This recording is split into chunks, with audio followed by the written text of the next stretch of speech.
This is Talk Business and Politics with Roby Brock. I'm Roby Brock. Welcome to Talk Business and Politics Daily. It's Wednesday, July 13th. Let's check out today's top stories. Governor Asa Hutchinson opened a new European trade office on Wednesday. The Berlin office will be run by Cornelius Schnitzler, a German national with a background in economics and trade. Arkansas has trade offices already in Japan and China. Governor also told reporters in a conference call that he'll be a primetime speaker at next week's Republican National Convention in Cleveland. Senator Tom Cotton also expected to speak. And Governor Hutchinson will set execution dates for the state's death row prisoners now that the state has secured the drugs needed for legal injection. A potential medical tort reform measures aiming to gain ballot access this November. Now a group called the Committee to Protect Arkansas Families has filed paperwork to oppose the potential constitutional amendment which would direct the legislature to set a cap of at least $250,000 for non-economic damages in medical lawsuits and would limit trial lawyer contingency fees at 33.33% after expenses. More on this story later at talkbusiness.net. Arkansas's fuel market received a big boost as Tulsa-based Magellan Midstream Partners quietly began operation over the July 4th holiday of its much-anticipated pipeline project that will deliver up to 75,000 barrels per day of gasoline, diesel fuel, and jet fuel into the state's main transportation hub in central Arkansas. The 200-mile pipeline will transport fuel from Fort Smith all the way through the River Valley to Little Rock. And those are your top stories of the day. You can check out a full read on those articles and other stories that are in process at our website at talkbusiness.net. After the break, the first of a two-part series on the direction of the state budget. Representative Charlie Collins of Fayetteville and Arkansas Advocates for Children and Families Director Rich Huddleston debate their ideas. New Tourism Director Kane Webb joins us. Also, we're back after this. First Security is here. Only here. So that means we're here, here, and here. Even here. And definitely here.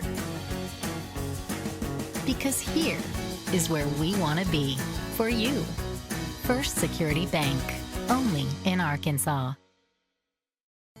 Arkansas's most abundant natural resource provides the core asset for Deltic Timber Corporation. In addition to the sustainable yield stewardship of its well-stocked timberlands, Deltic adds value by integrating its efficient wood products manufacturing facilities as well as through planned development of commercial and residential real estate. Deltic Timber Corporation, creating value for a growing Arkansas. Representative Charlie Collins of Fayetteville is a Republican representative who has advocated broad income tax cuts as an incentive to grow jobs in Arkansas. Rich Huddleston, Executive Director of Arkansas Advocates for Children and Families, says we ought to target lower income tax cuts while beefing up investments in other areas.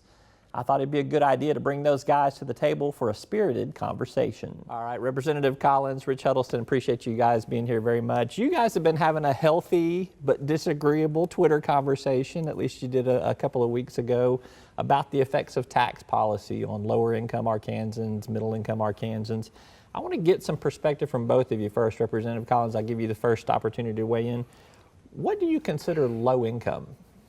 Well, I think the first question is, what is the purpose of reducing income taxes? And the answer is to encourage more work. And so from my vantage point, anyone that's working, whether it's at the minimum wage, an entry-level wage, a middle income wage, or a high wage, and that includes people that make a lot of money and actually hire other people, it's important to make sure that we reduce their income taxes, because in Arkansas, historically, our income taxes have been high on all of those age groups.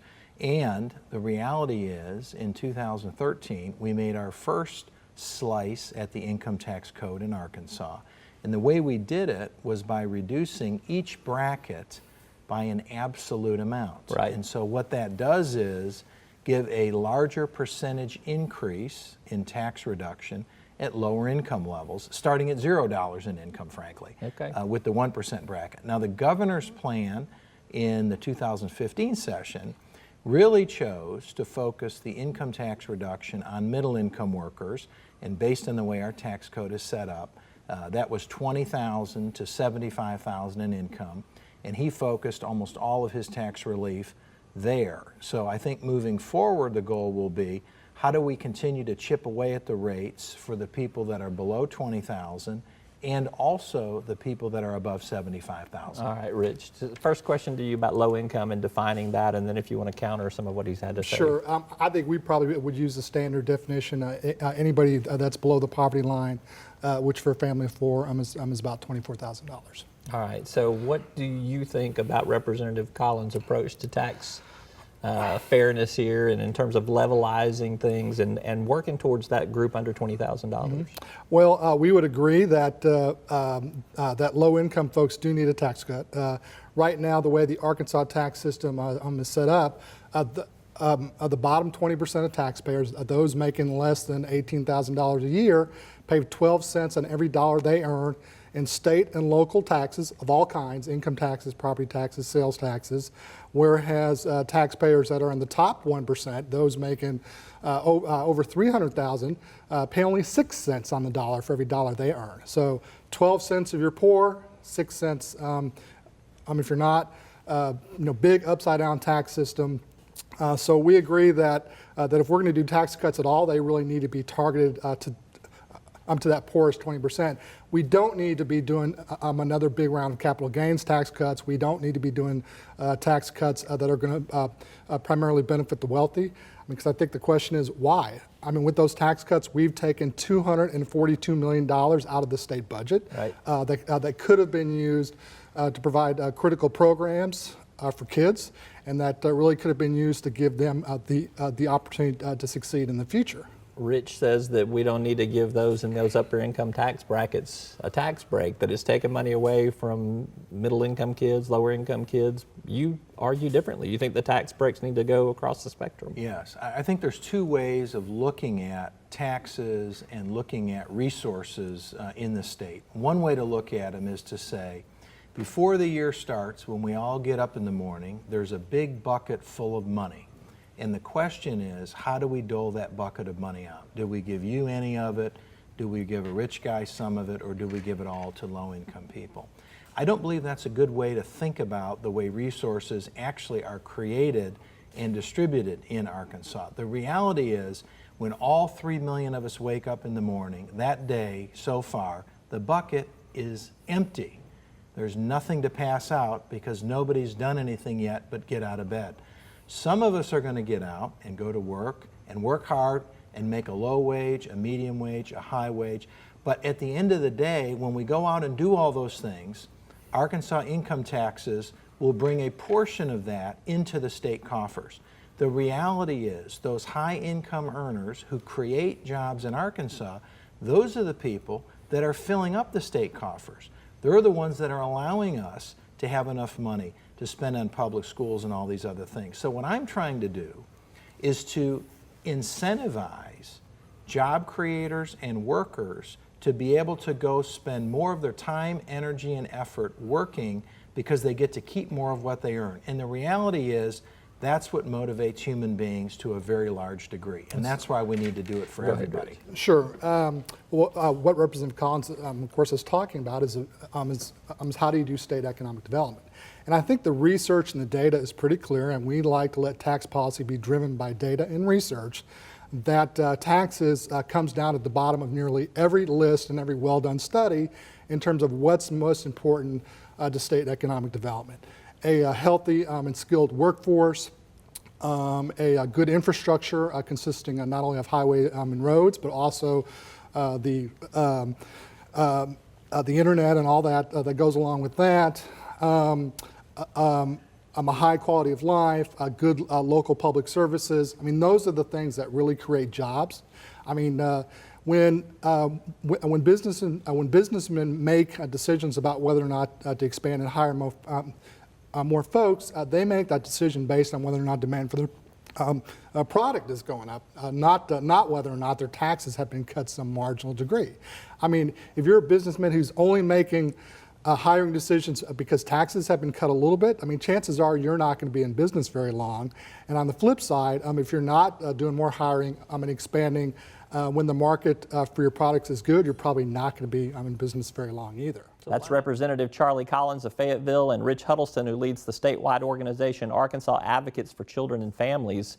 We're going to have more of their conversation tomorrow in our daily show. But after this word from our sponsors, Kane Webb, the new tourism director, and parks director is our guest. Tourism numbers are climbing in Arkansas. Could a mountain bike be behind the spike? Find out after this.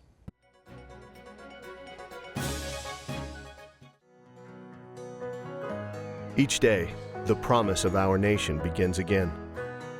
Arkansas and America moving forward. I help make that promise a reality.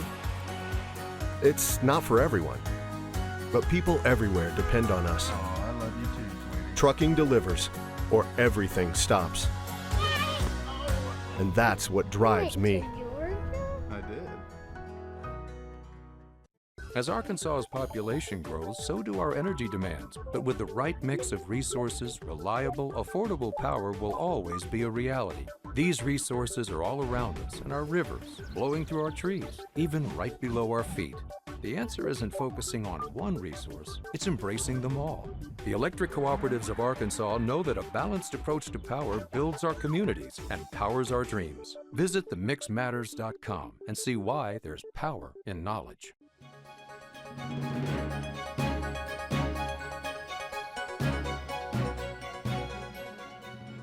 Kane Webb was named the new director of Arkansas Parks and Tourism by Governor Asa Hutchinson in October of last year. Since then, the tourism industry has been on a record-breaking tear. In actuality, it was on the tear already. You just haven't screwed it up yet, Kane. That's right, I haven't messed it up. I can still take credit, right? You can take credit, All but right. just be prepared. So, We are on a at tear, some yeah. point in time. Well, let's talk about how things are rolling here. I'm just going to go to the state's 2% tourism tax collections first, because we report a lot of the numbers here. The first 4 months of this year, up 4.6% over last year. And January, February, and April's collections were all records for those months. What happens when you don't set a record? The bar is raised high. It's unsustainable. We actually kind of measure from April to April, the way we do it. So our fiscal year, April to April, just set a record, $15 million in 2% tax, which is, we've never broken the $15 million mark. So, and that's about 7% over the previous year, which was about, I think, 6.5% over the previous year. So you can't do it forever. But right now, you're gonna try. It's a real good time to be the executive director of Parks and Tourism. What do you think's going right? What do you think you're doing right? Oh, well, there's a couple of things. Certainly it helps that the price of gas is $2 or under, and for a long time it was about $1.60. And the weather last year in the winter was great for us. So those are two big travel factors. But I don't think you're going to lure the tourists or travelers unless you have a good product and a pretty good message. And we have both, especially when you consider kind of the type of traveler that now exists out there, the millennial traveler who's looking for that experience, that adventure, go mountain biking, stay at a state park, be outside, get a local flavor. So we're kind of built for this kind of new traveler. Yeah, so what are some things that you're specifically doing? Because those folks are not going to probably pick up a brochure. They're obviously going to be very internet savvy. Yeah. You got to be doing some pretty creative things to be reaching those target audiences. Yeah, we do, and we're heavily into digital and our social media. And one thing we're trying to do too is give them enough things here to do. We're increasing our trail system all the time for hiking and biking, which is a really big deal. Yeah, I want to come to biking in a second, so don't spoil my thunder on that one. And that attracts the travelers from all over the place. And but we're trying to reach beyond what we call the egg, which is kind of the immediate area around Arkansas, to places as far away as Phoenix, Arizona, or Oregon, Colorado too, because we have so much in common. We can say, hey, our biking hiking season is January 1st to December 31st. We've got a terrific. We're built for this type of thing. Talk to me about cycling tourism. Yeah. What's its potential? What do you see I think on the it's horizon? huge in Arkansas. I think it is. We've seen a lot of growth in Northwest Arkansas. The Walton Family Foundation has been a huge partner in trying to get that started there with the Razorback Greenway. We're in the midst of trying to complete the Delta Heritage Trail, which will strip down the east part of Arkansas. They're going to open the Big River Crossing, the Harahan Bridge pedestrian bridge from Memphis to West Memphis, and that will ultimately connect. But what we're seeing is more and more people want to use these trails. And those travelers are almost the perfect traveler because they come in packs, they spread the money around, they go from place to place to place, they stay multiple days, and they go local, local, local. So they're almost the ideal traveler for Arkansas. I want people to learn something from this show beyond even what you've already shared with us here. I want you to tell me what is an epic trail, because I'm told that Arkansas has 5. We got 5 epic trails, and like California is the only one that has more. There's a group called the International Mountain Biking Association. They're coming here this They're fall. coming here to the World Summit. They're going to have it in Bentonville. It's a really hard mountain biking course. I've dabbled in mountain biking. I couldn't do it. I mean, you have to have some real skill to do it. And we've got, you know, the terrain in Arkansas is perfect for that stuff, the mountainous terrain. And we've got 5 of them. We're probably going to have a couple more. A couple more? Yeah. All right. Yeah, You want to tell me where they might be? Not yet. Okay. Kane Webb, he is the Director of Arkansas Parks and Tourism. Good to have you with us pleasure. as always. Thank you for having Appreciate you. Thanks for being on. Yes, sir. All right, a quick break. We're going to look at some big numbers in Northwest Arkansas. Why should they matter to you? You'll find out when we come back.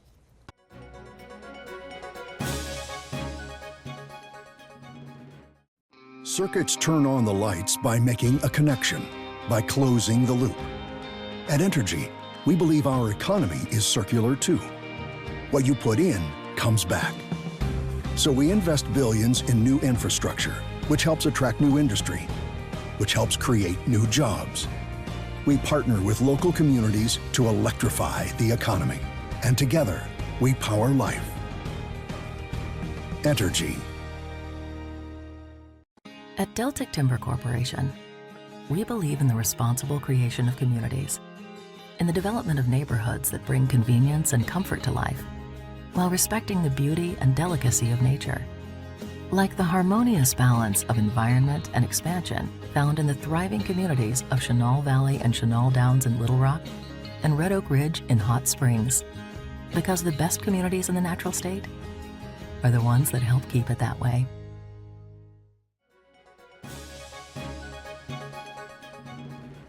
On occasion, we're going to look at numbers from around the state that are having an impact on your personal checkbook, your company bottom line, or maybe your politics. It's our Inside the Numbers segment.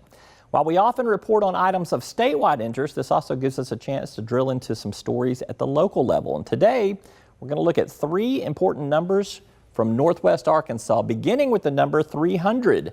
That's the initial number of employees that Tyson Foods expects to move into its renovated operations in downtown Springdale, where the company was founded. Tyson recently renovated the old Jones Truck Line building downtown into a 44,000 square foot administrative facility. 300 new workers, that ought to bring a boost to downtown revitalization efforts. 2.8%, that's the unemployment rate in May for Northwest Arkansas, which includes Benton and Washington counties. That is the lowest metropolitan jobless rate in the state, and it is well below the state average of 3.8%, which is hovering around an all-time low. However, 2.8% is a far cry from the lowest unemployment rate Northwest Arkansas has ever experienced. That all-time low was set in 1999 at 2.1%. 20 million, that's a big number from Northwest Arkansas, so it has to be affiliated with Walmart, right? Indeed, last week Walmart revealed that more than 20 million users downloaded its new Walmart Pay mobile app. It's the Walmart version of Apple Pay that lets customers use their smartphones to check out at stores. Now, those numbers are just some of the stories and part of the stories that we're reporting every day of the week at talkbusiness.net, so be sure to check out our website for this analysis on a daily basis. And you can keep up with breaking news each and every day on that website, talkbusiness.net. Plus, follow us on Twitter at TB Arkansas or on Facebook or LinkedIn. Just plug in Talk Business and Politics to find us and follow. And if you want to receive our daily email newsletters, they're free, and you can receive them every morning in your inbox before 7 a.m. Just email me at roby@talkbusiness.net, and I'll sign you up. And if you want to listen to a podcast of this show, perhaps on your commute to and from work, or in the iTunes Store and on Stitcher, or you can just play us through your smartphone. That wraps up today's Talk Business and Politics Daily Digital Newscast. I'm Roby Brock. We'll see you tomorrow. Until then, take care.